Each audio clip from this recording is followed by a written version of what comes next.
भाजपचे जळगाव जामोद मतदारसंघाचे आमदार संजय कुटे यांना मंत्रिपद न मिळाल्यामुळे मतदारसंघातील भाजप कार्यकर्ते व पदाधिकाऱ्यांमध्ये नाराजीचा सूर उमटत असल्याचे दिसत आहे।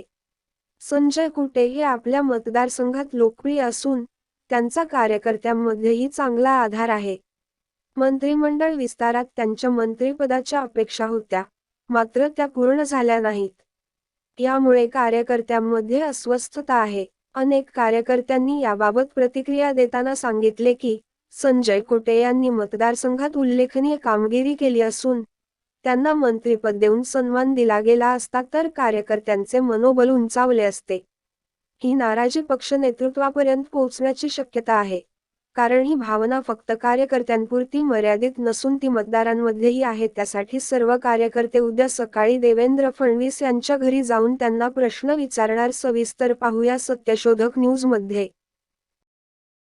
काल झालेल्या मंत्रिमंडळ विस्तारामध्ये जळगाव जामोदचे लोकप्रिय कर्तव्यदक्ष असे पाचव्यांदा निवडून आलेले आमदार आमचे नेते आदरणीय डॉक्टर संजीव कुटे यांना मंत्रिमंडळात स्थान न मिळाल्याने पुऱ्या जळगाव जामोद मतदारसंघामध्ये कार्यकर्त्यांमध्ये खूप नाराजी व्यक्त झालेली आहे।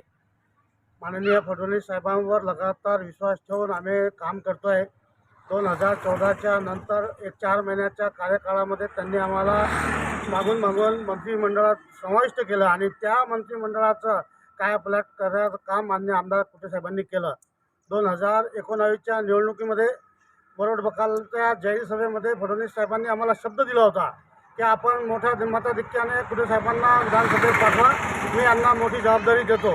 2019मध्ये आम्ही परत त्यांना 35,000 मताधिक्यानं पाठवलं, परंतु माननीय उद्धव साहेबांच्या शिवसेनेने त्यावेळेस आपल्यासोबत जे काही पक्षीय राजकारण केलं त्याच्यामुळे आपण सत्तेत आलो नाही, आपल्याला संघर्ष करावा लागला आणि त्यानंतर 2.5 वर्षानं जेव्हा सरकार आलं, संघर्षाचं ते सरकार होतं, त्याच्यामुळे आम्ही शांत राहिलो की फडणवीस साहेबांना आमच्या मतदारसंघापासून कोणती अडचण होऊ नये, कारण की वाटाघाटीचं राजकारण त्यावेळेचं होतं, त्यामुळे आम्ही शांत राहिलो।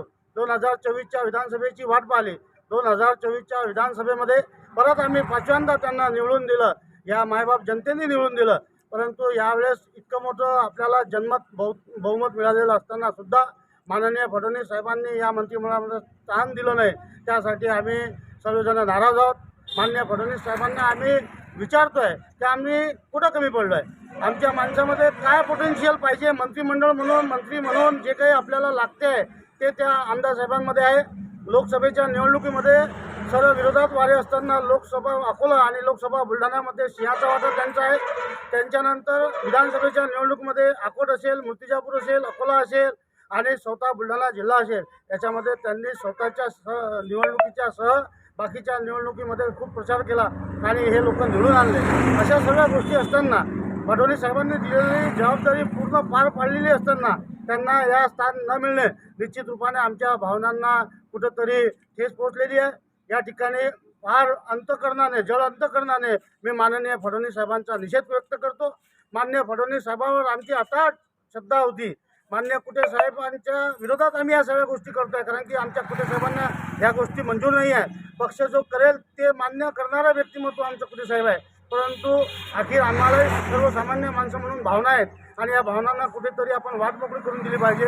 याकरता आम्ही आता नागपूरला माननीय फडणवीस साहेबांच्या भेटीला जातो आहे, त्यांना आम्ही विचारतो आहे की आमचं कुठं कमी पडलं आणि ती कमी पूर्ण 5 वर्षामध्ये आम्ही करण्याचा प्रयत्न करू।